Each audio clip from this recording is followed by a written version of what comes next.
Hello everyone and welcome to the Hippie Geeks. If you have ever thought about raising your own chicks to either start or expand a flock, the second thing you are going to need to think of is a brooder. The first one is what breed of chickens you want to raise, which doesn't sound like a big deal until you discover just how many different varieties there are and the differences between them. It can take forever. However, once you decide on the chicks to get, it's time to think about where you're going to raise them. When making a brooder, there are 5 things that you need to provide for the chicks. First, space. The chicks start off incredibly small, and when you are looking at their tiny, fluffy awesomeness, it doesn't seem like they need too much space. The thing you need to remember is that they need a protected environment until they are fully feathered out, which can take up to 8 weeks. By that time, the cute, fluffy golf balls you brought home are nothing but a memory that has been replaced with opinionated dinosaurs about the size of a quart mason jar.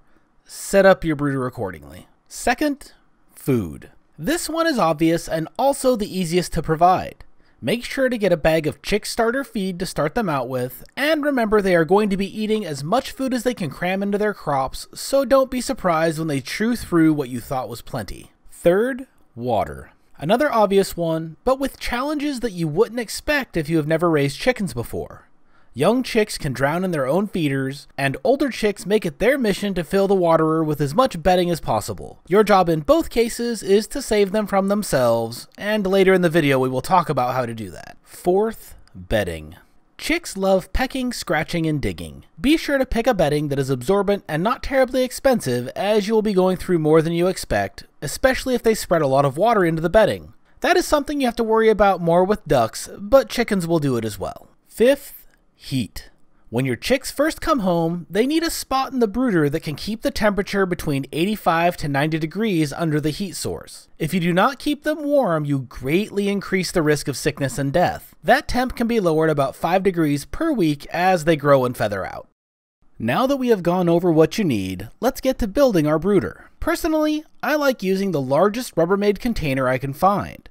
They are fairly sturdy, come with handles, and once you are done using it as a brooder, it can be used for storage around the house. This particular container is 40 inches by 20 inches and 18 inches tall. Take off the lid and set it aside. We don't want to destroy it as we will need it again once the chicks are out of the house. I would typically use 1x2 lumber for this kind of thing, but I had an extra 2x3 laying around, so I decided to just rip it down to size and use that.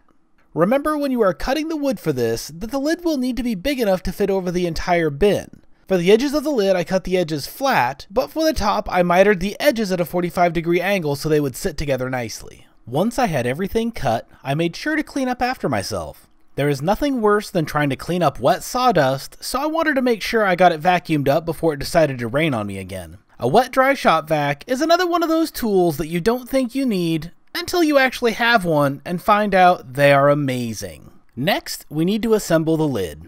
Take the 4 side pieces that you cut and pre-drill the holes. You need to pre-drill when you are working with thin wood like this, otherwise it will quickly split and become unusable. Once you have them pre-drilled, go ahead and screw them together. If you want, you can also use some wood glue between the pieces, but I have found that just screws works fine. Once you have that part put together, it's time to attach the chicken wire. This roll is mostly empty and really wants to roll back up. If you are having that happen, put one staple in the end and then hold the other side down with something heavy, in my case a cordless drill. Take your time with this part. You want to be putting tension on the wire as you place each staple. By doing that around all 4 sides, it helps to make sure that the chicken wire will be nice and tight. Once you have it all stapled down, take a pair of wire cutters and trim off all of the extra. Next up is attaching the top trim. This part really isn't necessary as the chicken wire would be enough to keep it in place on top of the container, but it certainly will look better. Again, be sure to pre-drill all of your holes to avoid splitting the wood. You can see why we cut them at a 45-degree angle, as they now fit together like a picture frame, which gives it a much cleaner appearance. Now that everything is put together, it's time to see if your measurements were correct. In my case, I managed not to mess things up, and the lid fits securely over the container. Well, I shouldn't say that I managed not to mess things up, as after I had finished filming for the night, I decided last minute that I actually wanted a hinged opening. I was in a bit of a hurry as it had to be finished before we went to bed. Lindsay was picking up the new chicks first thing in the morning. However, in the next section, I will explain what I did. You can see here where I added a couple of pieces of wood across the lid so that I could staple the chicken wire to it. Once those were in place and attached, I used my Leatherman to cut the lid in half and then used the wire cutters to separate the chicken wire as well. Once it was separated into 2 solid pieces, I made a hinge out of a section of bicycle inner tube stapled to each half of the lid. We have taken care of the first rule of Brooder Club by providing the chicks with enough space, and it is now time to move on to the rest of the list. Of course, they are completely out of order from how I listed them at the beginning of the video, but that is just how these things go. You can see here in the container that I have started out with a nice base of cedar shavings. They smell good, are quite absorbent, and give the chicks an excellent substrate to scratch and peck in. Next up is the waterer, and I cannot stress enough that you should not just place it directly on the cedar shavings. The chicks will fill the water instantly with the shavings, which will lead to pretty much all of the water being absorbed by the bedding. If that happens, you will wind up having to replace the shavings every other day or so.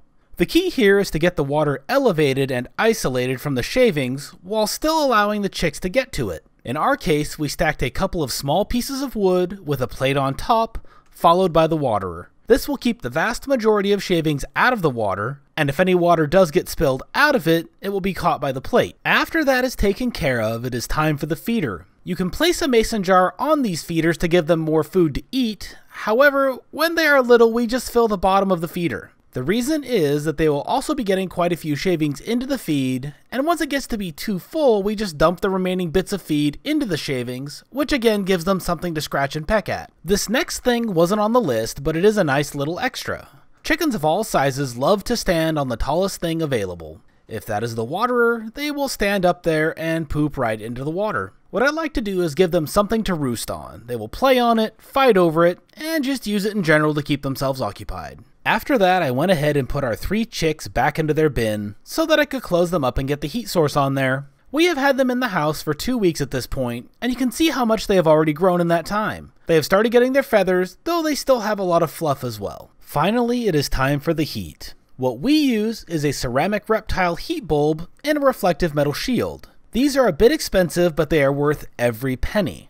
All of the energy they use goes into making heat, and it is really nice that when you turn off the lights, it will be dark for them as well, and they will actually quiet down and go to sleep. You should never, ever use one of the more affordable heat bulbs that are just oversized incandescent bulbs. Yes, a lot of people use them. No, they don't always cause a problem. But when something goes wrong, it usually goes horribly wrong. I have seen those bulbs shatter for no reason, sending molten glass fragments raining down.